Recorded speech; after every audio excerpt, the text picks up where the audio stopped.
अहो स्वामी, मला काहीच नको तुमच्याकडनं, पण ज्यांना मी जन्म दिलाय ना त्यांच्या पाठीमागे सदैव खंबीरपणे उभे राहा. या पलीकडे आपण पालक काय मागतो देवाकडे?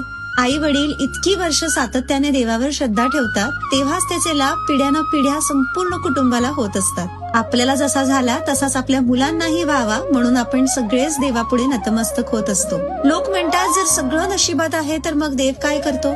याचं उत्तर भगवद्गीतेच्या 4थ्या अध्यायात 7व्या श्लोकात दिलेलं आहे.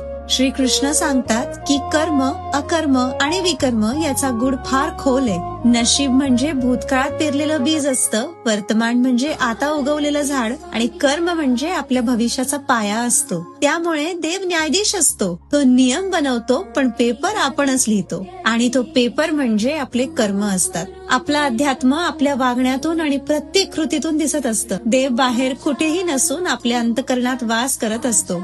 आणि हेही तितकंच खरं की भावपूर्ण शरणागतीच ईश्वरापर्यंत पोहोचते. म्हणून भाव हाच देवाचा खरा मार्ग असतो. आज श्री स्वामी समर्थ महाराजांचा प्रकट दिन.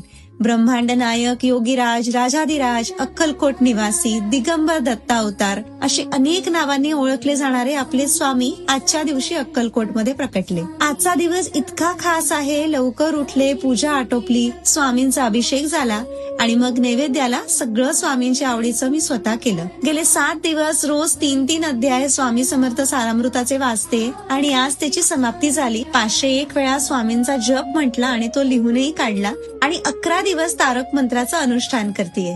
खरंच इतकं प्रसन्न, शांत आणि पॉझिटिव्ह वाटतं की ते शब्दात सांगता येत नाही. तारक मंत्र जो आपल्याला तारणारा स्वामींचा मंत्र, त्याने मला खूप लाभ झालेत आणि सारामृत तर जितक्यांदा वाचते तितके नवनवे अर्थ उमगत जातात आणि आपल्या कुटुंबाच्या भोवती एक वेगळं सुरक्षा कवच असल्यासारखं वाटतं. सगळे विचारतात, इतकं करतेस कशासाठी? देव मिळावा म्हणून? मला तर असं वाटतं, देव तर मिळालेलाच आहे, फक्त तो मिळालेला देव कळावा यासाठी स्वामींची भक्ती असते. भगवद्गीतेत म्हटलंय की तुमचं मन भक्तीकडे ओढत जात असेल ना, तर तुम्ही देवाला नाही तर देवाने तुम्हाला निवडलंय. आणि शेवटी ना आपण करतो तेच जे आपल्याला पाहिजे, पण आपल्यासोबत होतं तेच जे स्वामींना पाहिजे. स्वामी सांगतात की तू कर ते जे मला पाहिजे, पण मी तर तुला ते देईन जे तुला पाहिजे. किती बरोबर आहे ना?